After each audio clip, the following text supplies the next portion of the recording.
Room for one more. The Nightmare of Guilt in the Twilight Zone. This is the Twilight Zone, Season 2, Episode 17, titled 22. Miss Liz Powell is a professional dancer. Exhausted, overworked and haunted by a recurring nightmare, she lies in a hospital bed somewhere between waking and dreaming. Each night she hears a ticking clock. Each night a glass shatters. Each night footsteps lead her down to the morgue. And each night the same nurse greets her with the same line. Room for one more, honey. On the surface it plays like a ghost story. A bad dream that follows her into waking life. A dream that saves her from boarding Flight 22, which explodes moments after takeoff. But look deeper, and the real nightmare is not in the plane, nor the morgue, nor even in the nurse.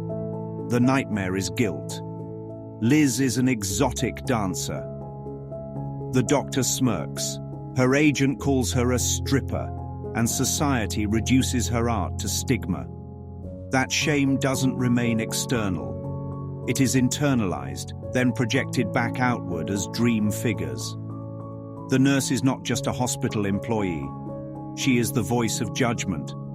She is the embodiment of guilt saying, "You belong here. You belong in the body's grave." The number 22 appears again and again. Room 22. Flight 22.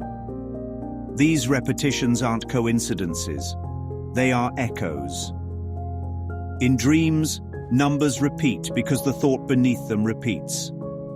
Guilt recycles itself until it is released. That's why the nightmare keeps playing. That's why the cigarette experiment fails. Because the issue isn't the detail on the nightstand. The issue is the belief that she is guilty and must pay.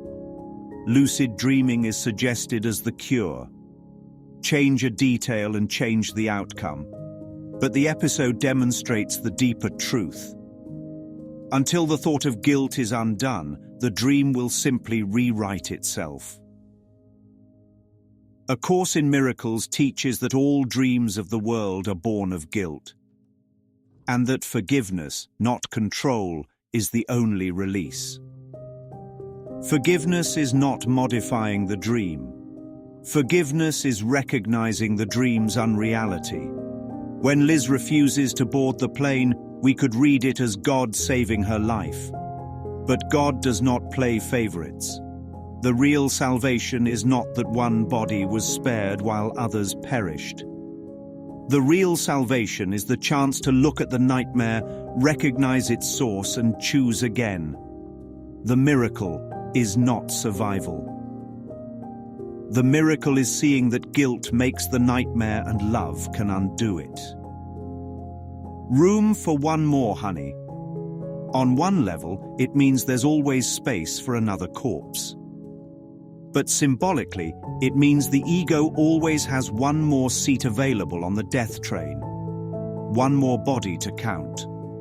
One more identity to bury. Liz's scream is the protest of a mind that knows she does not belong in that room. She is more than a body, more than a profession, more than the shame assigned to her. The cure is not in medical journals. The cure is not in sedatives.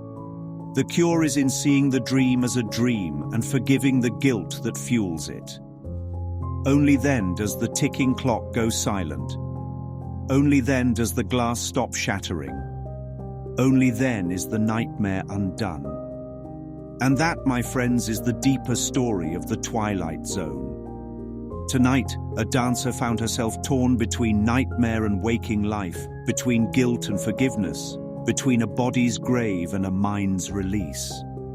She thought she was running from a plane crash. In truth, she was running from the judgment of her own mind. And in the Twilight Zone, sometimes the scariest morgue is not down the hall. It's the one built by guilt inside.